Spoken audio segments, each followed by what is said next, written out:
Signal Lab. I recently graduated.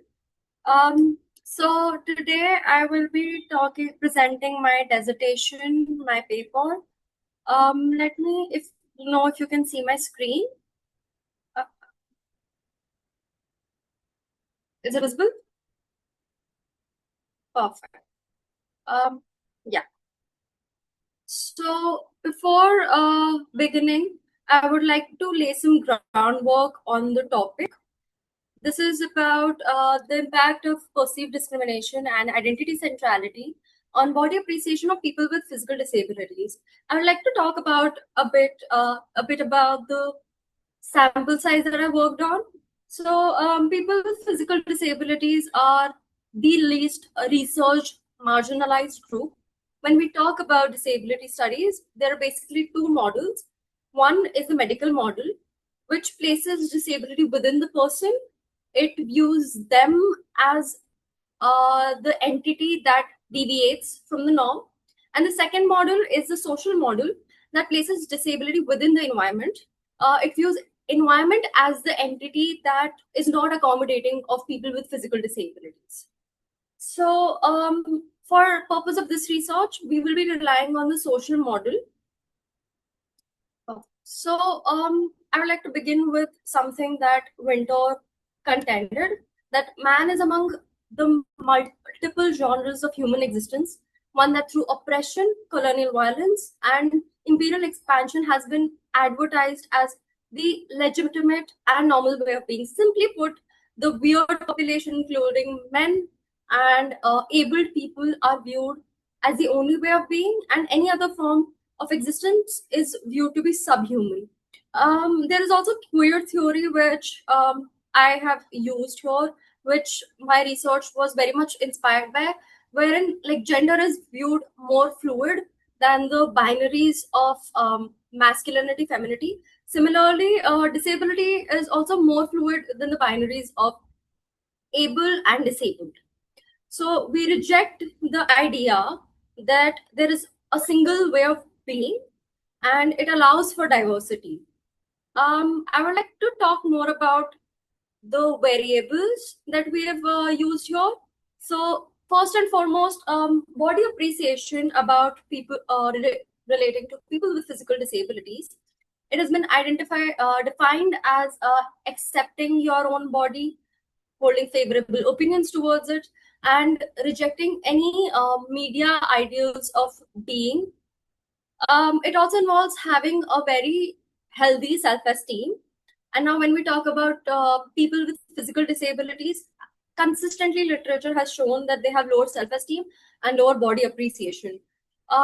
When we talk about how perceived discrimination influences people with physical disabilities relating to their body appreciation, they're viewed as grotesque, they're viewed as ugly, they're viewed as asexual, and they're often viewed as incompetent.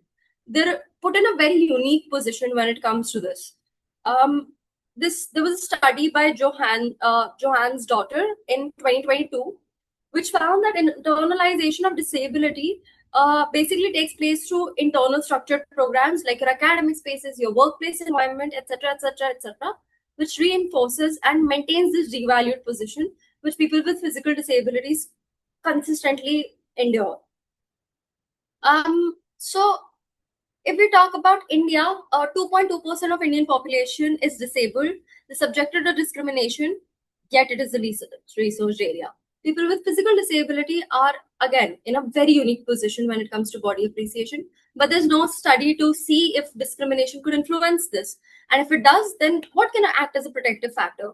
Now, when I was researching about this, I kind of centered around identity centrality. That is how my identity or how a person with physical disabilities identity as a disabled person could influence this relationship. How could it act as a protective factor against developing a negative body appreciation, maybe? So when we talk about disability identity, it forms the foundation of body image and its interaction with the world. Now the problem here is people with disabilities experience tactics of disposal.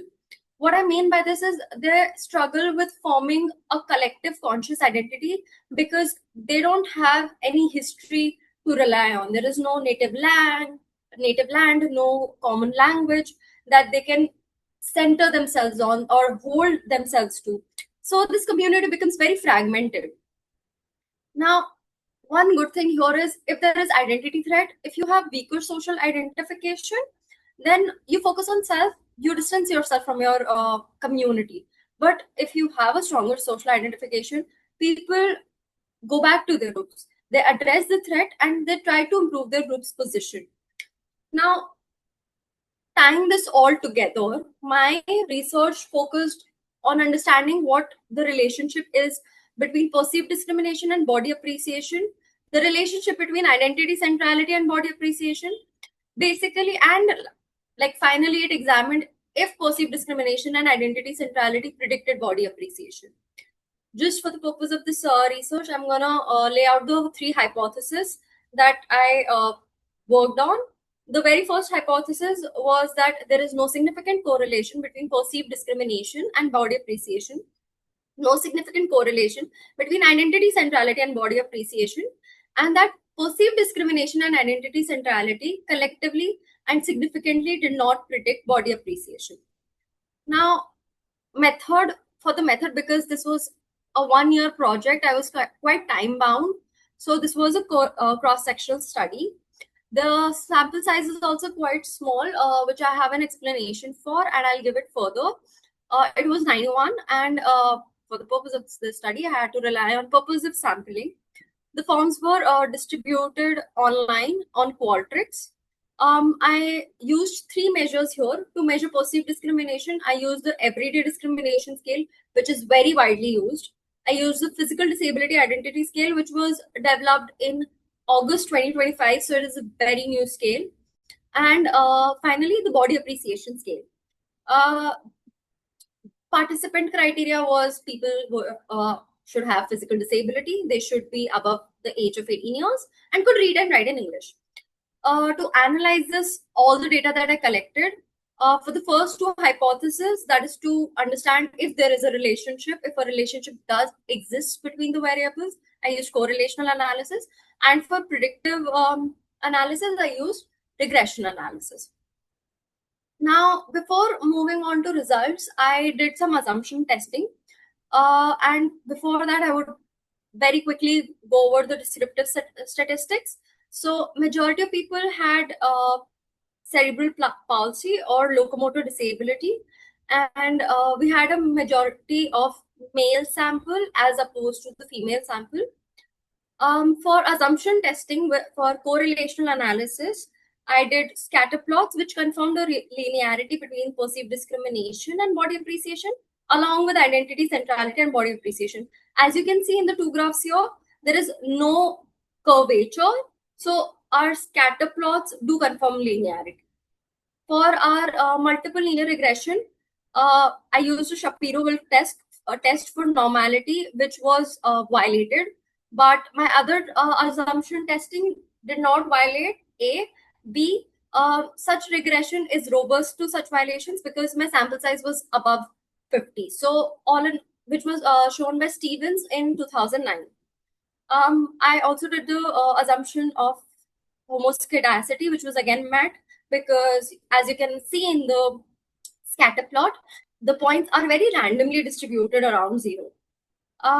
So finally, centering back to the results, there was a negative correlation between perceived discrimination and body image, significant positive correlation between identity centrality and body image.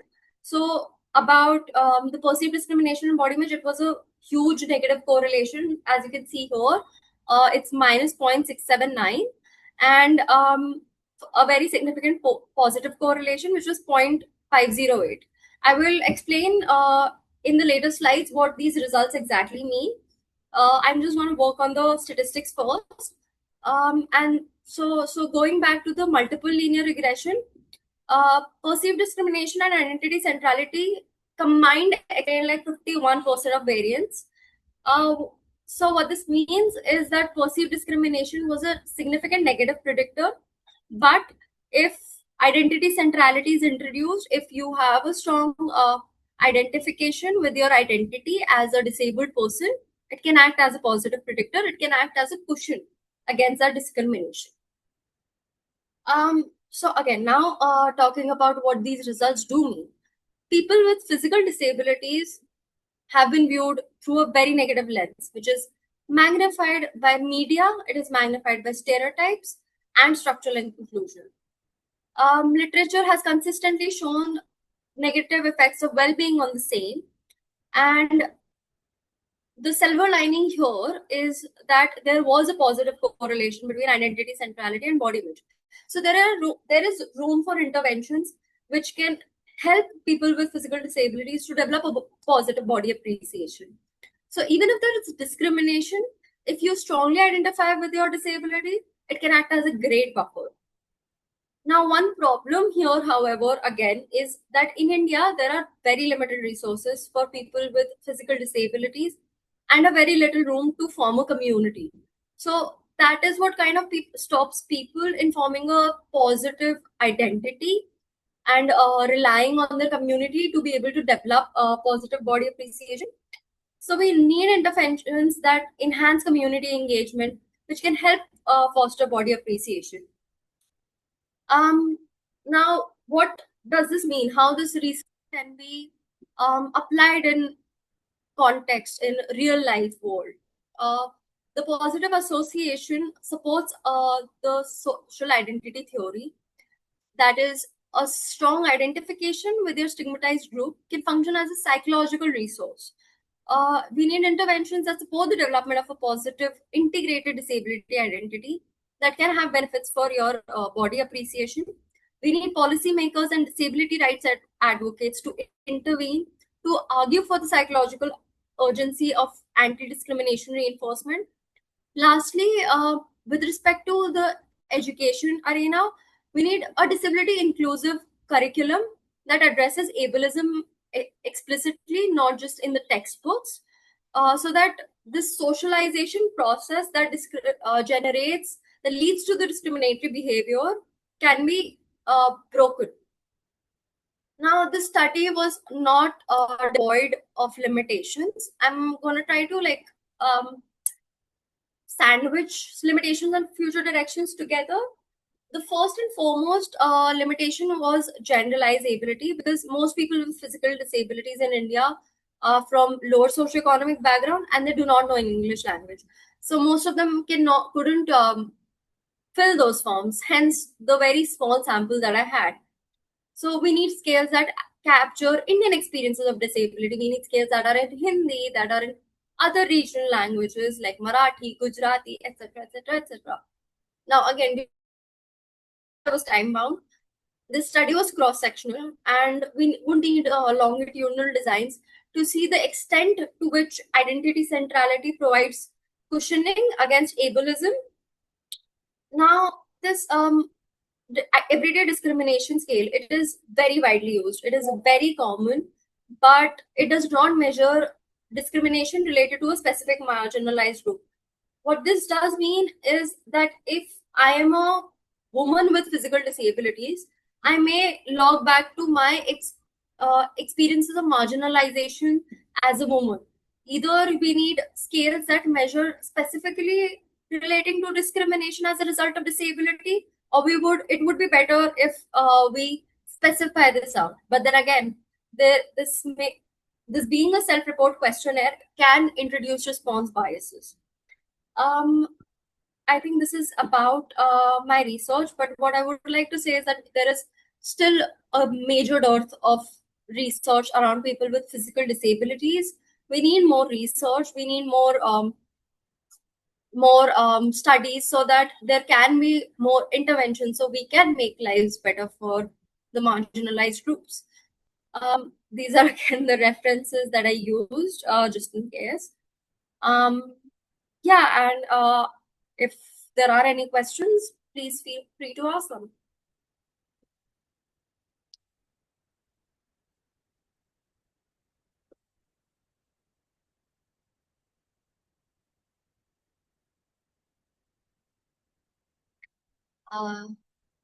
So I have a question. Yeah. But first of all, I'd like to say wonderful work and congratulate you on this. And although you had a year just to undertake this research, I think this is exceptional. But then I want to ask a question. On the skill you used, you said most of the people who were interviewed do not understand English because of the kind of raising and status they have in society. So I wanted to ask, could it have been possible to have had the skill transcribed and then sent to them? Or they can't also read in those languages? Is that the case, that they cannot also read in the other local languages?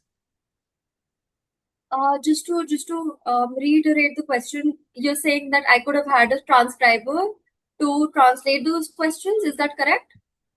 Yes, I was asking if that could have been done. So yeah, I did think that, yes. But I think because if you do translate your scales, you do need to get it validated and check for standardization. And again, because this was like a dissertation and I was very time bound with this, I did not have the time to get these scales transcribed and then validated for. Okay, I think that's fine. That's fine. But once again, wonderful work done. This was most of the educational curricular limitation as opposed to the limitations that I personally face. But yeah, if I had more time, I would have definitely transcribed those scales. That's great. So that's all from me. Congratulations once again.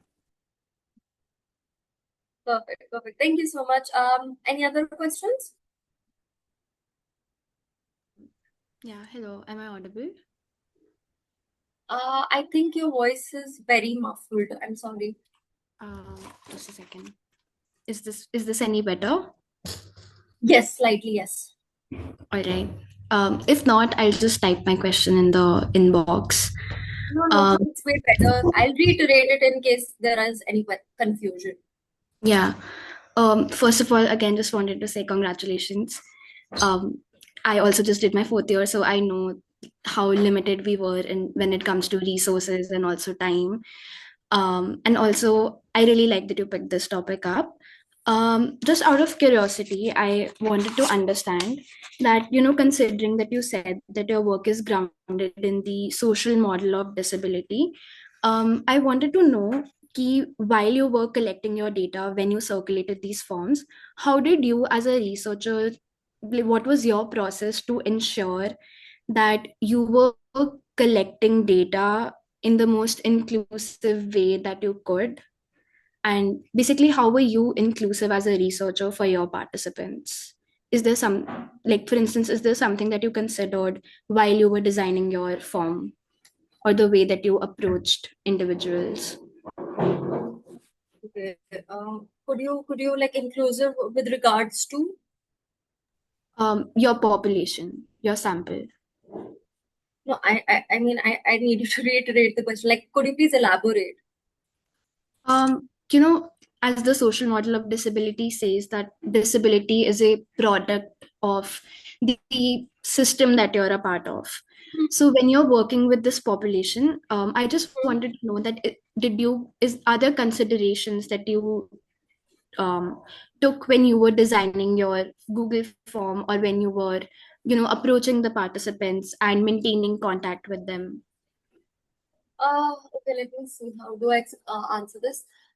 Inclusive. So I did of course there was a lot of debriefing. I did have to, like, because some of them did feel like, the victims and the ones who were abnormal. I had to, reassure them about my study. I had to there was also a lot of education involved, because again, this being the least research group, these models being developed quite a lot of years ago, there is not a lot of people who are aware of this.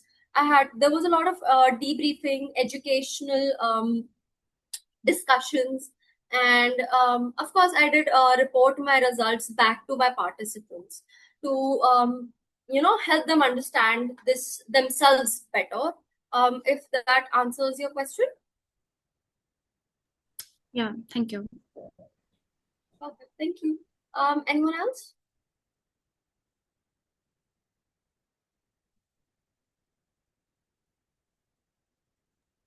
I have a question. Mm-hmm. So you said that you have only 91 participants, which itself is like time bound. Do you think the results will be different if you would have taken participants from different cities, district, region, state, or like more like 500, 400 participants, or large data like 1,000, if time bound is not an option for you? So, okay, to answer this question, I will kind of rely on the statistics courses that I've taken, that I've worked on. I think the results will more likely start leaning towards this normal distribution of population. More like these results, I cannot say for very certainty, but these results may get skewed either more positively or negatively, yes, but that difference won't be a lot, because after, I think, your sample exceeds 30, it starts looking like a bell curve.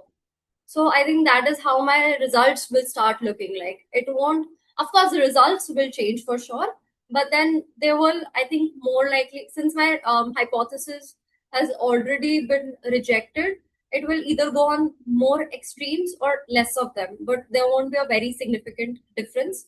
Uh, I do think, however, there may be changes in the results if I'm able to include the populations, the non-English speaking populations that I wasn't able to.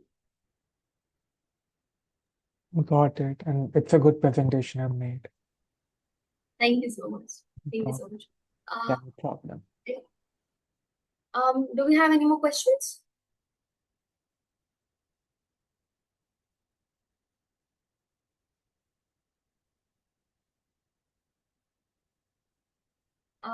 Should I take this as a sign that we have no more questions? All right. Perfect then. I think I would like to say thank you everyone for being here, for taking the time to see this paper of mine, to hear me out and what my paper was about. If there is anything that anyone wants to say, I think we can still spare some time. Other than that, I guess we should conclude. Yeah. Do anyone have any other questions? Or you can also reach out to Shambhavi if you want to. Yeah, I think I am on the I am on the WhatsApp group. Ishita has question one. Yes. Just out of curiosity, I'm not the best when it comes to quant, but I just wanted to know what was your reasoning behind taking the null hypothesis as your main hypothesis, considering that your hypotheses were rejected. I just wanted to know, what did theory say before about your variables? What, my theory? What did theory say about, or what did previous work say about your variables? Right. So I think this is a twofold question. To answer the very first question, I may be wrong here, but again, from what I have studied over the past 4 to 6 years during my, again, high school education, and the null hypothesis is the standard hypothesis that we mostly use during our research. And if you could repeat your the second part of your question, the previous literature. Right. So there was no literature that tied these variables together. There was, again, people with physical disabilities, as one of the studies I'm going to say by Johan's daughter in 2022. People with disabilities face a lot of discrimination. They're viewed as ugly, grotesque, they're villainized by the media, which they end up internalizing as a result of, again, external structures like media, academic spaces, social spaces, etc., which devalues their identity as a disabled person. when it comes to body appreciation, multiple literature consistently showed that they face a lot of this discrimination, and not actually there was no literature that tied discrimination and body appreciation, but yeah, they do have lower levels of body appreciation and self-esteem. So when I did tie these discrimination and body appreciation together with respect to this particular sample, I was trying to also figure out what could act as a protective factor. And that is when I leaned back. So my thinking behind this was more about, like, because people with identity centrality forms the foundation for body image, self-esteem, your interaction with the world. People with physical disabilities, if they have a stronger identification with this, they do tend to stand up for their group to improve their standings. This is also very relevant to with the basic, very our own experiences with respect to caste. So if people who have a positive social identification, they do attempt to take a stand for their community to improve their position. So is the case with gender, with women, with queer people. If they have a social positive social identification, they stand up to improve their position within the community. So it ends up acting as like a buffer against that discrimination and body appreciation. And that is when I went to this to see if this could act in a similar way here. Does this make sense? Yeah, that answers my question. Thank you. Perfect. We're still open for more questions if there are any again. I think we have 5 to 7 more minutes.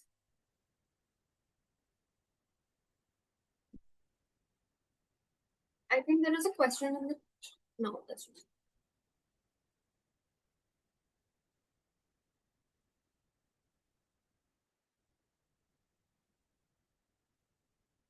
I think if there are no questions, then we can conclude the meeting. Yeah, we can conclude the meeting, and if anyone has any other questions, you can reach out.